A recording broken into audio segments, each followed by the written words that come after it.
Assalamualaikum warahmatullahi wabarakatuh. Perkenalkan, nama saya Vicky Andrian Yahya, NIM belakang 109.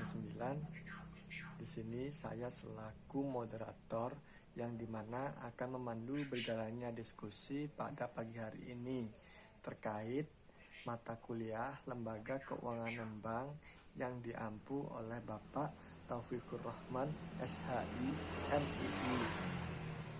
Dan tak lupa pada pagi hari ini yang melakukan presentasi yaitu oleh kelompok pertama kelas 4D yang dimana terdiri atas Vicky Andrian Yahya NIM 109 dan Rizka Amelia 126, Mutre Ayu Faradila 219 dan Hotije 220. Silakan untuk para pemateri menyampaikan materinya. Assalamualaikum warahmatullahi wabarakatuh. Perkenalkan, nama saya Mutiara Ayu Faradila, NIM 219. Di sini kelompok saya akan menjelaskan tentang sejarah berdirinya DSN MUI dan KNEKS di Indonesia, fungsi dan peran, tugas dan tujuan, serta tata kerja dan operasional DSN MUI dan KNEKS dalam mengawal ekonomi syariah. Yang pertama di sini saya akan menjelaskan tentang sejarah berdirinya DSN MUI. Nah, sejarah pendirian perbankan syariah ini pertama yaitu di Mesir yang didirikan oleh Islamic Rural Bank pada tahun 1963 yang bertempat di Kairo. Sedangkan Bank Islam itu pertama dimiliki oleh swasta yaitu Dubai Islamic Bank yang berdiri pada tahun 1975 oleh pengusaha muslim yang berasal dari beberapa negara. Adapun perkembangan bank syariah yang secara internasional itu dimulai sejak adanya sidang Menteri Luar Negeri yang dilaksanakan oleh suatu organisasi konferensi Islam yang bertempat di Pakistan pada tahun 1970. Nah, prinsip perbankan syariah ini sendiri yaitu bagian dari ajaran Islam yang ada kaitannya dengan ekonomi. Salah satu prinsipnya yaitu larangan riba dalam berbagai bentuk secara menggunakan prinsip lain yaitu bagi hasil. Nah, pendirian Bank Syariah di Indonesia ini mulai dilaksanakan pada tahun 1990.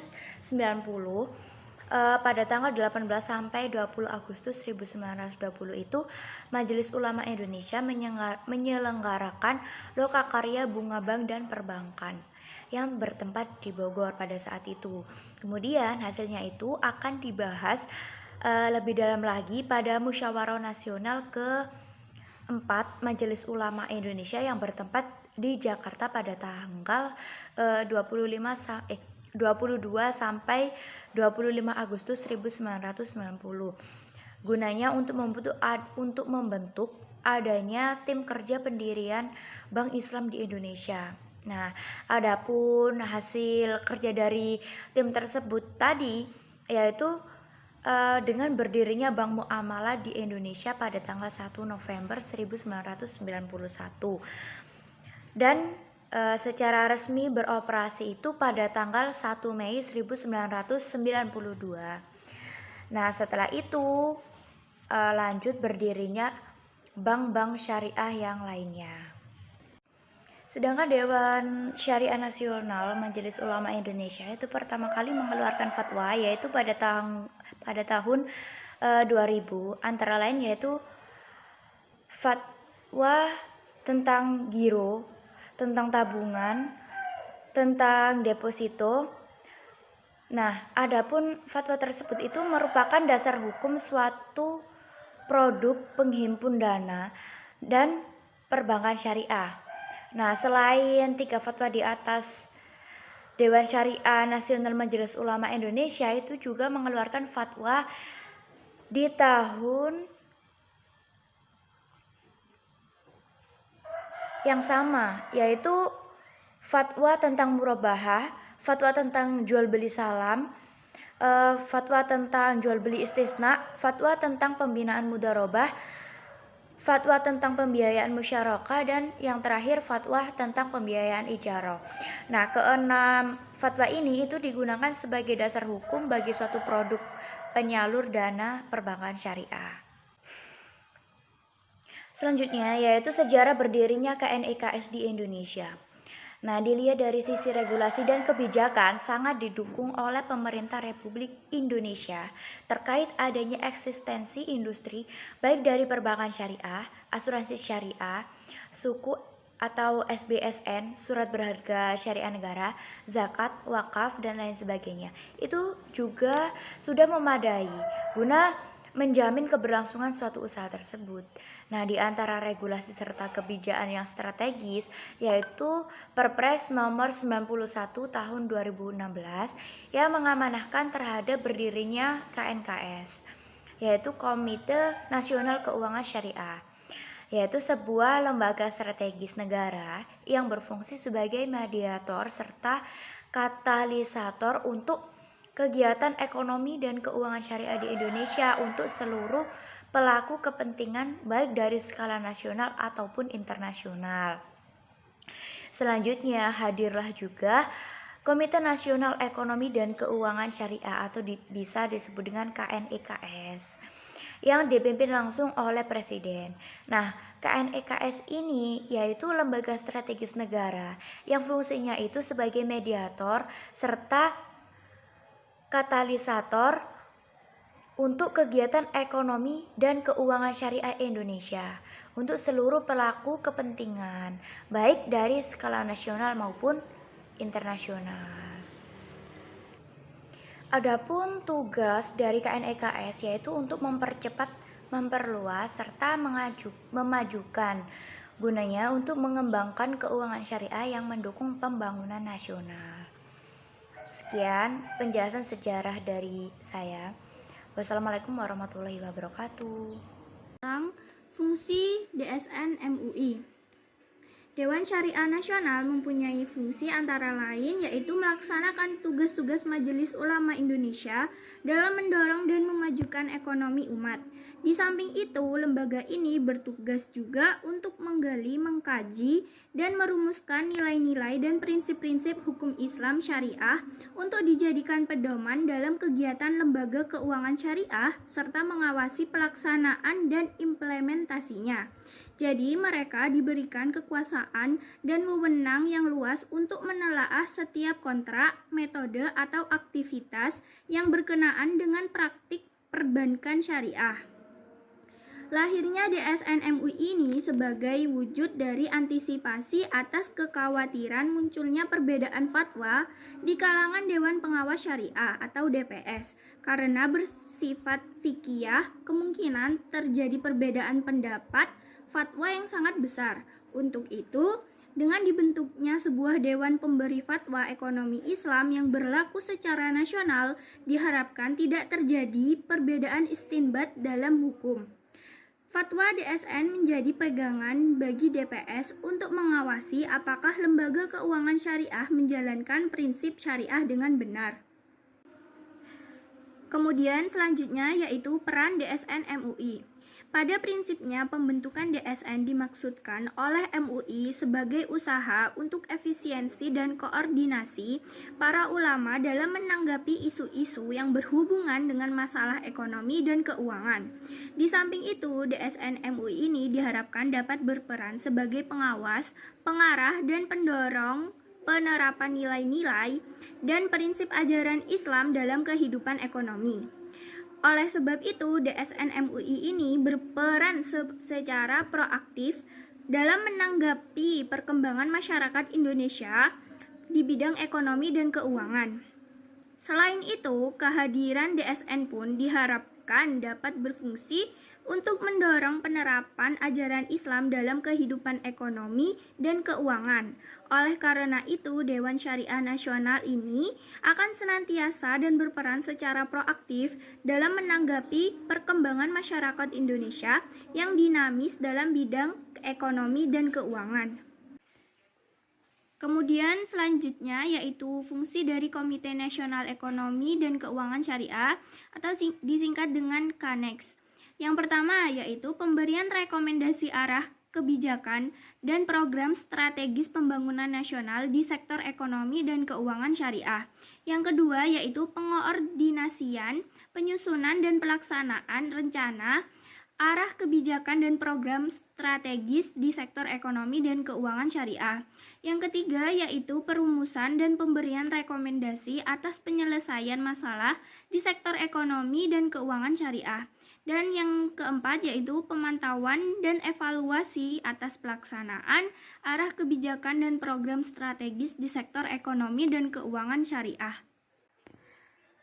Kemudian selanjutnya yaitu peran dari Komite Nasional Ekonomi dan Keuangan Syariah atau disingkat dengan KANEX, yaitu peran KANEX tidak hanya berhenti di sini saja, tetapi tugas dan fungsinya masih sangat dibutuhkan oleh masyarakat luas, terutama para pelaku usaha, baik yang bergerak di bidang keuangan dan ekonomi syariah, maupun UMKM yang bergerak di dalam industri halal dan masyarakat muslim, yang sangat membutuhkan produk-produk halal seperti makanan, minuman, obat-obatan, dan kosmetika, serta berbagai edukasi dan sosialisasi ke masyarakat melalui perguruan tinggi dan sekolah-sekolah menengah yang memiliki jurusan keuangan dan ekonomi syariah dan pondok pesantren yang ada di seluruh Indonesia. Sesuai dengan tugas KANEX, yaitu mempercepat, memperluas, dan memajukan pengembangan ekonomi dan keuangan syariah dalam rangka memperkuat ketahanan ekonomi nasional meskipun di dalam masa pandemi COVID-19 ini tidak menyurutkan langkah KANEX untuk tetap melaksanakan tugasnya agar ketahanan ekonomi nasional tetap kuat. Tugas DSN MUI. Langsung saja yang pertama, menetapkan fatwa sistem kegiatan produk dan jasa LKS dan LPS lainnya. Yang nomor 2, membuat pedoman implementasi fatwa untuk lebih menjabarkan fatwa tertentu agar tidak menimbulkan multi penafsiran pada saat diimplementasikan di LKS, LBS, dan LPS lainnya.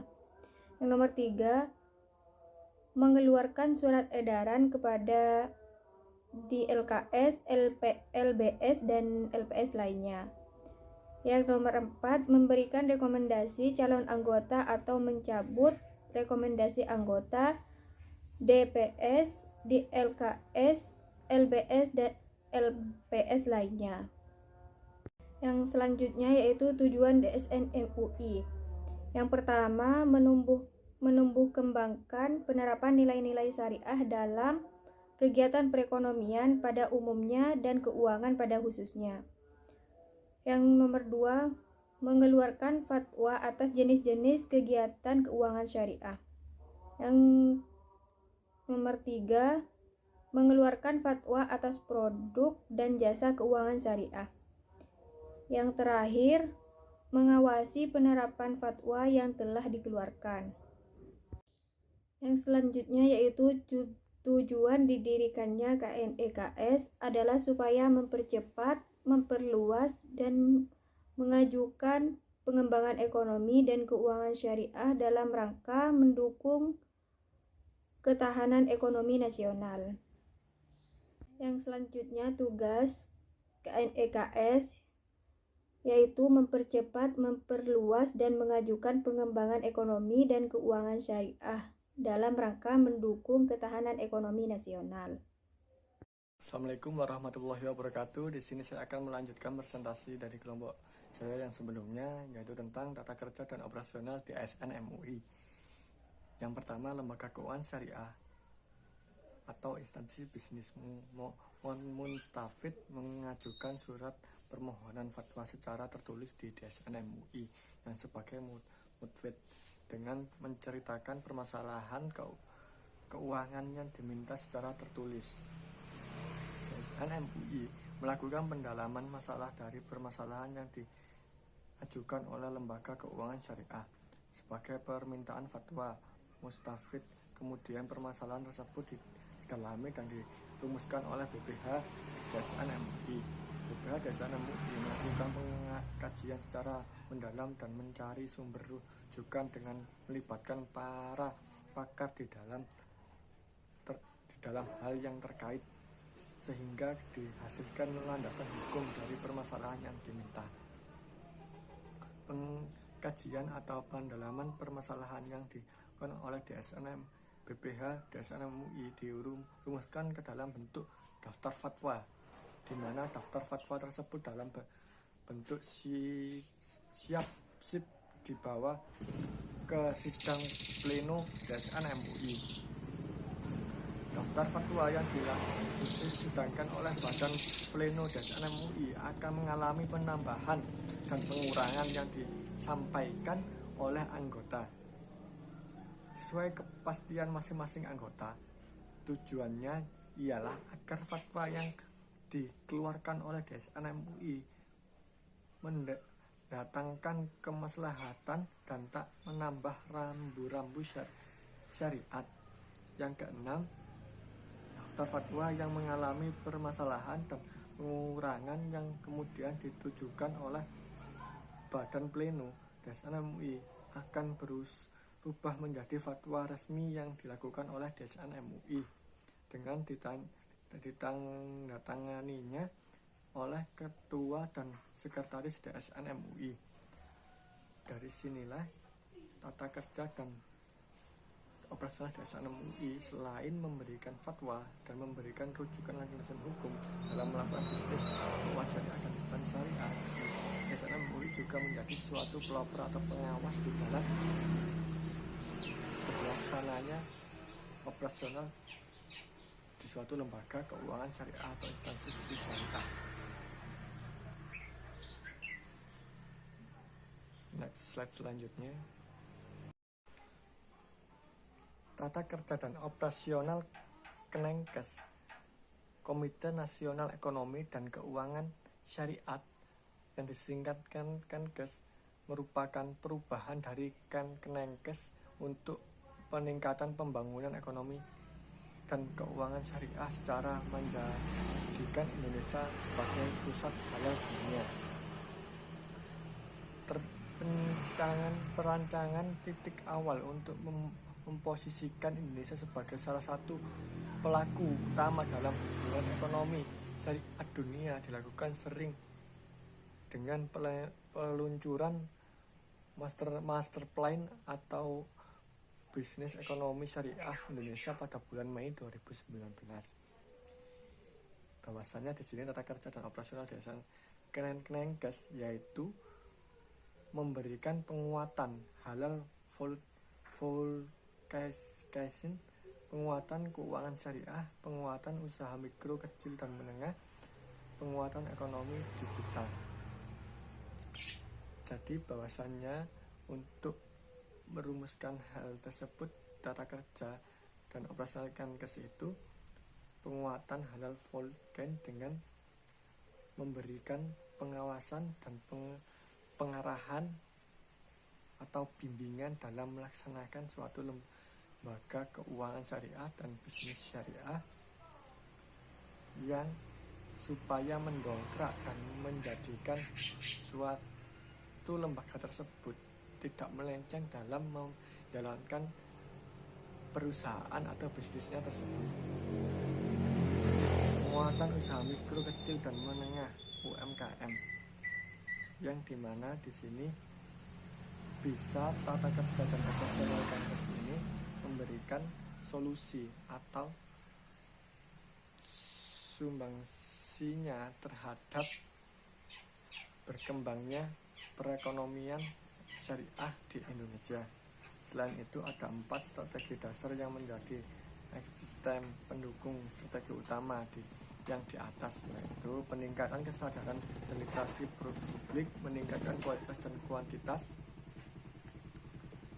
lalu peningkatan kepastian riset dan pengembangan, penguatan fatwa, regulasi dan tata kelola.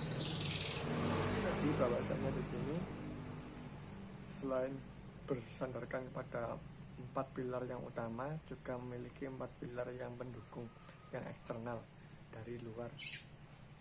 Oleh karena itu, DSN MUI dan Kemenkes ini adalah satu lembaga yang dimana ingin memajukan dan ingin mensejahterakan rakyat Indonesia dengan prinsip ekonomi syariah yang mana suatu hal yang dilandasi berdasarkan Al-Quran dan Hadis akan menimbulkan suatu dampak positif yang menjadikan kesejahteraan di antara kita semua, umat Islam yang terutama. Dan itu presentasi dari saya, kurang lebihnya mohon maaf. Akhirul kalam, assalamualaikum warahmatullahi wabarakatuh.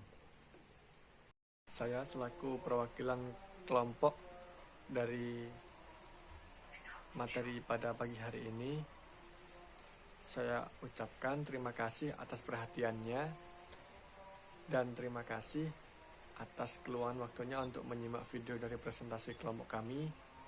Kurang lebihnya mohon maaf. Akhirul kalam, wassalamualaikum warahmatullahi wabarakatuh.